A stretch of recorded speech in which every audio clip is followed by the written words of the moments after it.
Assalamualaikum warahmatullahi wabarakatuh. Saya Friska Ekarista dari tingkat 2 dengan NIM PO 7134022083. Di sini saya akan menjelaskan apa saja alat-alat instrumen yang ada di laboratorium. Pertama, mikroskop. Mikroskop adalah alat laboratorium yang digunakan untuk mengamati benda yang sangat kecil dan benda yang tidak tampak oleh indera penglihatan secara langsung. Ukuran bayangan atau gambar yang dihasilkan oleh mikroskop dapat mencapai jutaan kali ukuran benda aslinya. Adapun bagian-bagian mikroskop. Yang pertama, lensa okuler atau lensa mata. Lensa yang dekat dengan mata ini berfungsi untuk memperbesar bayangan benda. Sifat bayangan maya tegak diperbesar. Umumnya, bayangan yang dibentuk bisa diperbesar hingga 6, 10, atau 12 kali. Yang kedua, tabung mikroskop. Meneruskan cahaya dari lensa objektif ke lensa okuler. Yang ketiga, ada revolver. Fungsinya mengganti lensa objektif dengan perbesaran yang diinginkan. Yang keempat, ada lensa objektif. Fungsinya adalah lensa yang dekat dengan objek yang diamati dan berguna memperbesar bayangan benda, bergantung pabrik pembuatnya. Perbesaran objektif berkisar 10 kali, 40 kali, hingga 100 kali dan memiliki apertura NA. Yang kelima, penjepit objek. Fungsinya untuk menjepit kaca benda. Yang keenam, meja mikroskop. Fungsinya tempat meletakkan objek. Yang ketujuh, cermin terdiri atas 2 cermin, yaitu cermin cekung, cermin datar yang berfungsi. Cermin cekung berfungsi mengumpulkan, mencari, dan mengarahkan sinar pada objek yang diamati. Cermin datar berfungsi memantulkan cahaya apabila sumber cahaya cukup terang. Yang kedelapan, diafragma. Berfungsi untuk mengatur banyak sedikit cahaya. Yang kesembilan, ada kaki mikroskop. Fungsinya untuk penyangga mikroskop. Yang kesepuluh, pemutar kasar. Berfungsi untuk memperjelas bayangan. Yang ke-11, lengan mikroskop.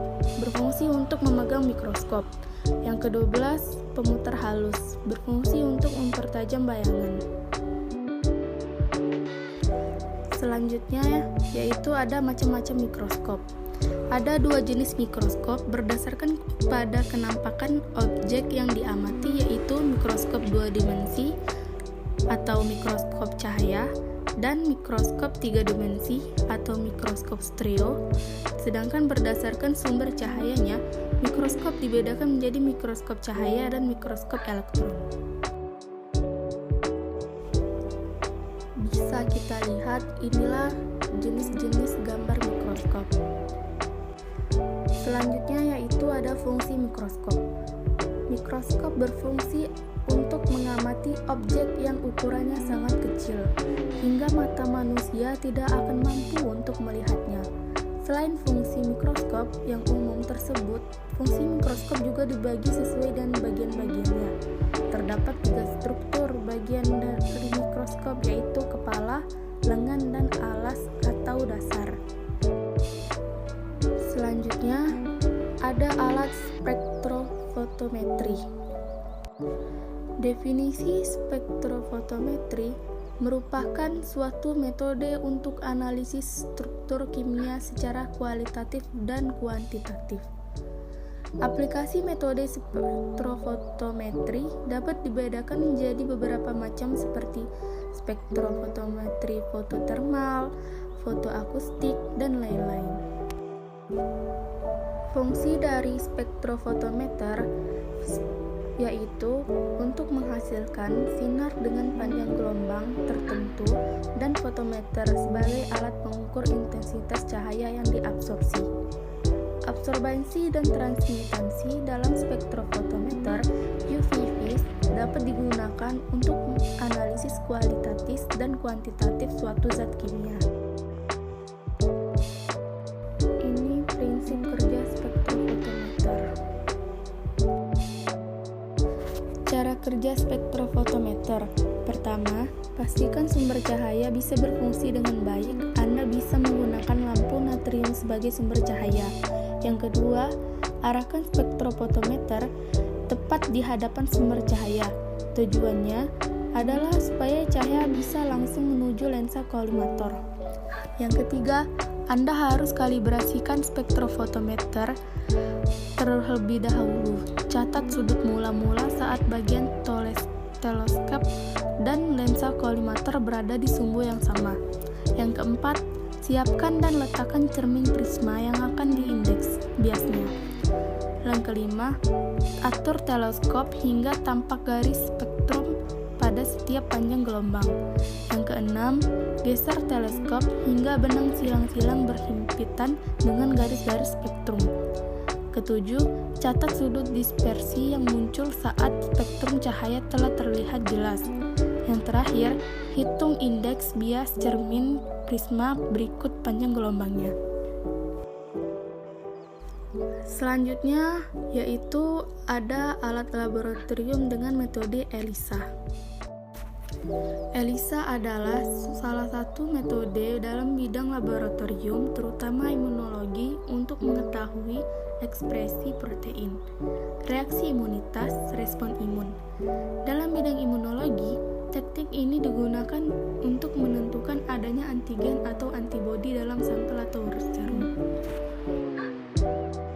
Fungsi alat ELISA.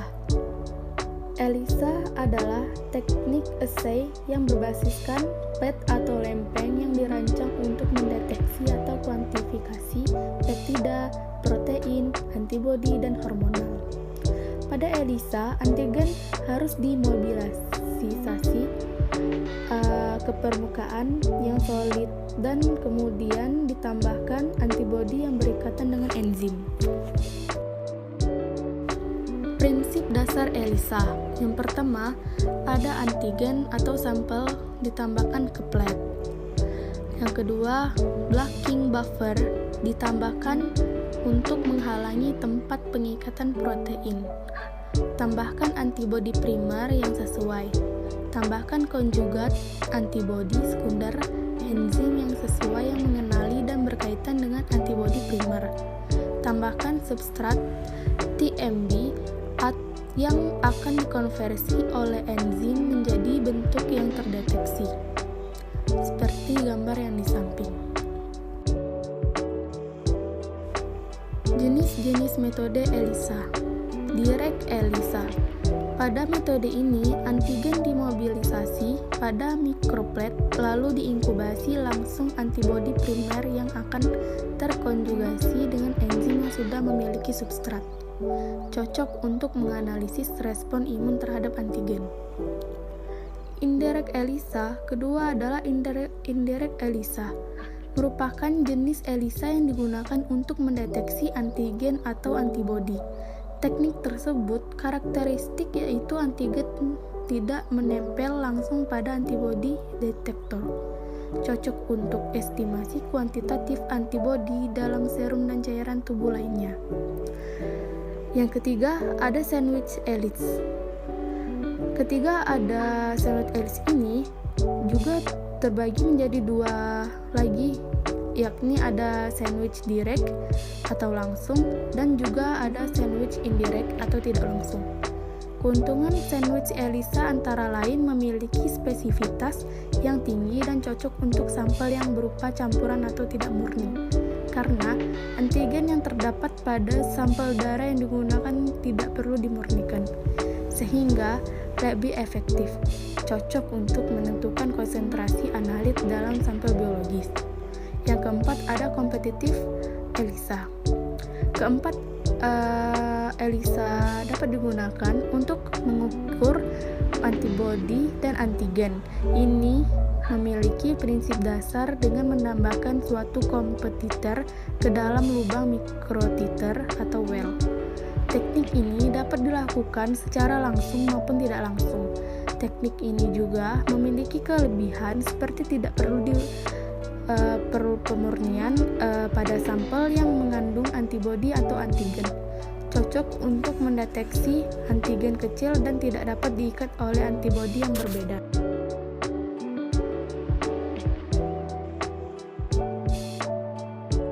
Ada alat HPLC, High Performance Liquid Chromatography.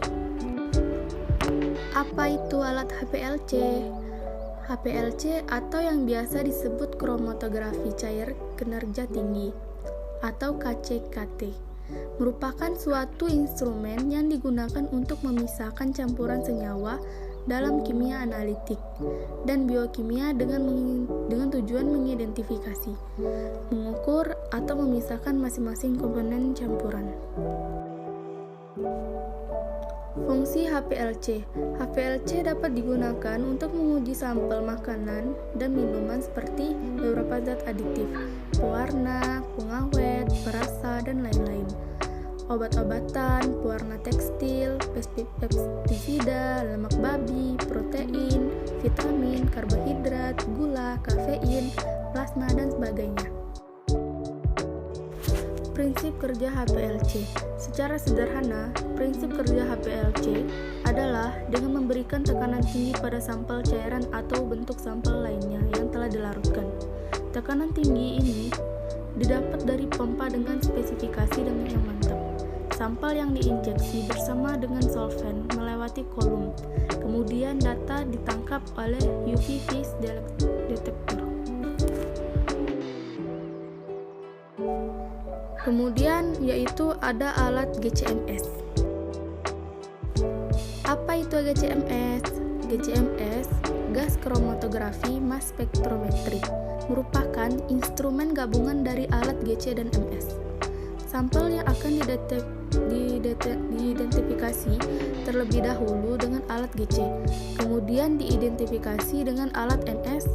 GC dan MS digunakan untuk memisahkan dan mengidentifikasi komponen-komponen campuran yang mudah menguap.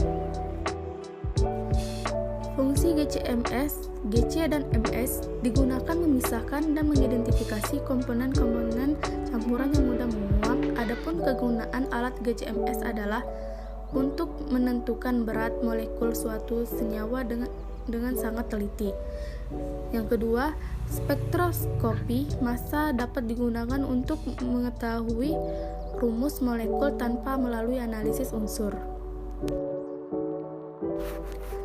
Prinsip kerja GCMS. Prinsip kerja GCMS adalah sampel yang berupa cairan diinjeksikan ke dalam injektor, kemudian diuapkan. Sampel yang berbentuk uap dibawa oleh gas pembawa menuju kolom untuk proses pemisahan. Setelah terpisah, masing-masing komponen akan melalui ruang pengion dan dibombardir oleh elektron sehingga terjadi ionisasi.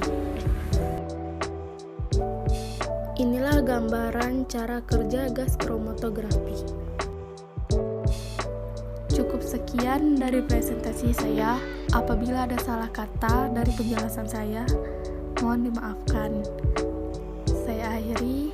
Wassalamualaikum warahmatullahi wabarakatuh. Terima kasih.